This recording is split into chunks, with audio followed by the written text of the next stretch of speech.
as long as I can say at the end of the day I played my game and I'm happy with how I played, I mean, it's a win.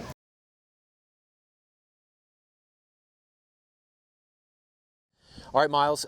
So you won your first round. We had 2 days of stroke play. Now the round is 64, but it went to extra holes. So it's kind of walk me through today's round, and it seemed like it was probably a battle out there, having to go to extra holes, right? Yeah, didn't get off to maybe the best of starts, but just kind of hit solid golf shots. He hit some great golf shots, and those, I mean, when you execute your game plan, you're 2 down through 3. That's maybe not the best thing, but just kind of hung in there all day, just grinded, just kind of trying to force him to make a mistake, which he didn't make many of them. But then there towards the end, I made birdie there on 16, which was pretty big.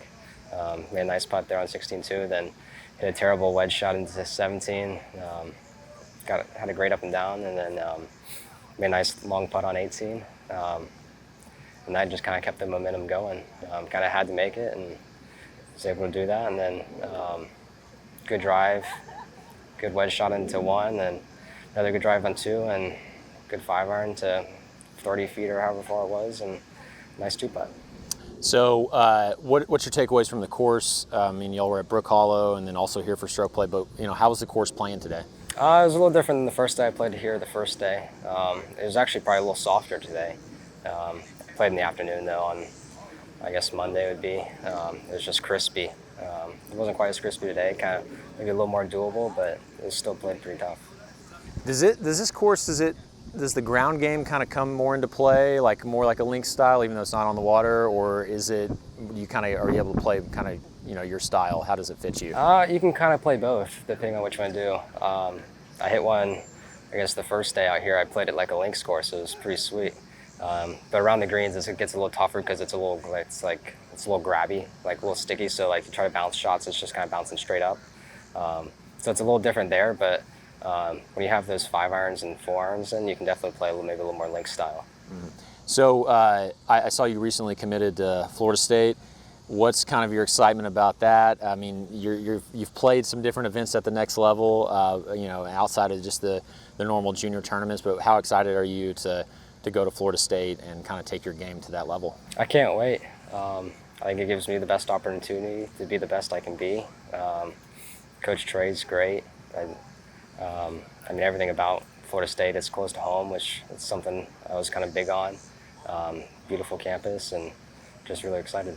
What's it like coming into a tournament like this one this week, where you got the stroke play, then it goes to match play, and being the top-ranked junior player, is there either an extra level of pressure, or how do you kind of deal with knowing that you may not win the medalist because anything could happen in stroke play, and then also anything could happen in match play? How do you kind of deal with that, and maybe any pressure that comes along with that? Yeah, really just the first 2 days, you just got to be top 64.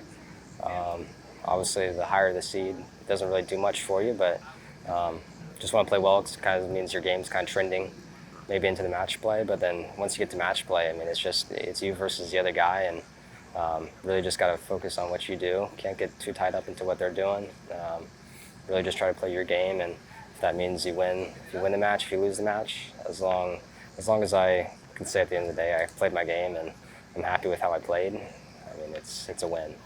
You've gotten a lot of attention for the tournaments you've won and being the number 1 ranked player. What in your game are you working on right now? What do you think is kind of something that can unlock even another level for you? Every week's a little different. A week ago it was my golf swing. I wasn't hitting it great. Driver wasn't hitting it very crisp. Putter wasn't great, but kind of got a new feel going this week, and it's been working so far. Tweaked the putter just a little bit. So far, it's been pretty good.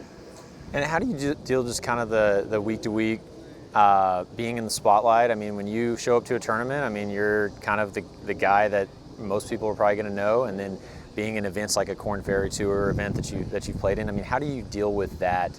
Either pressure, just like at your age, and also just trying to still get better as a golfer. Like, how have you kind of learned to sort of adapt to that? I don't know. I show up to any event I'm just trying to do, kind of stick to what I came here to try to do. Just play well, and if I play well, that's great. If I don't play well, I can learn something from it. You can even learn something when you play well, but really just stick to my process and just try to keep everything as normal as possible. And one last question: the junior amateur, it's by the end of the week, it can be kind of a marathon, especially when you go to 36 holes in one day. What is the endurance? What kind of endurance is required to get through a week like this, both physically and mentally? I mean, you have to have a lot of it. It's a long week, so maybe that's just a few less bags of balls in the range. Really, just kind of be picky with where you use your energy. A lot of rest, eat good, drink good, and really just try to get a good night's sleep and rest up for the next day.